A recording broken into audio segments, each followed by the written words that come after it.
The names of the living in this story have been changed, and it's necessarily apocryphal. On December 9th, 1976, a Howard 500 cargo plane smashed into a remote, frozen 6-acre pond in Yosemite National Park. Inside were two Vietnam veteran pilots, 1,500 pounds of aviation fuel, and 6,000 pounds of Mexican red-haired marijuana. The following January, some hikers reported the crash when they found a wing hanging from some trees 6 miles from the Ahwahnee Hotel.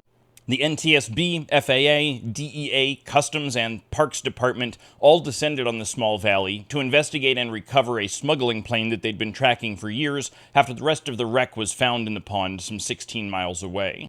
Over the next several days, federal authorities hauled 3,000 pounds of marijuana from the lake before the report of an incoming heavy storm closed down operations and sent everyone home to wait for the spring thaw.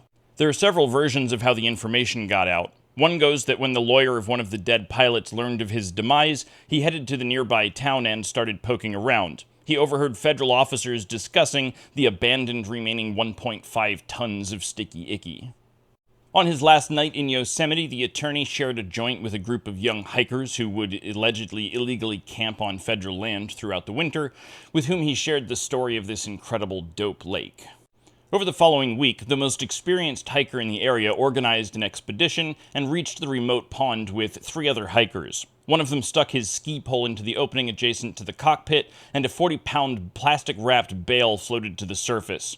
On the side was written frijoles. It was immediately broken open, smelled, tasted, and smoked. The story was true. The predicted storm that had spooked the feds never came and was replaced by a heat wave. The feds also hadn't posted guards, so they were completely unaware of the multiple expeditions taken by eventually dozens of people throughout the winter, with individual expeditions bringing back as much as 200 pounds at a time with a street value of $50,000, being sold as airplane and crash buds. Within a week, $500,000 worth of green gold had been hauled down the snowy pass.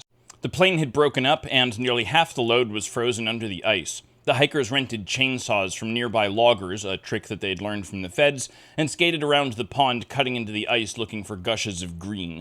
Once the load seemed exhausted, one man was lowered into the fuselage in a warmed-up wetsuit with a rope tied around his waist. When they pulled him out moments later, he couldn't move his arms or legs, but he had a briefcase full of cash clutched to his chest.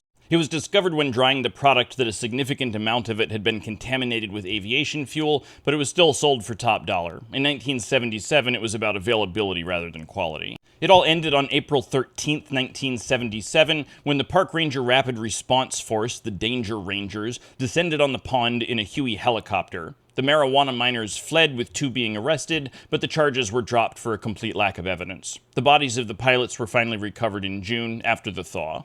The money was used to buy homes and college degrees, with one so-called dirtbag buying an expensive camera to start a career in photography, and another starting his own climbing gear company. I'll let you Google which company that allegedly is.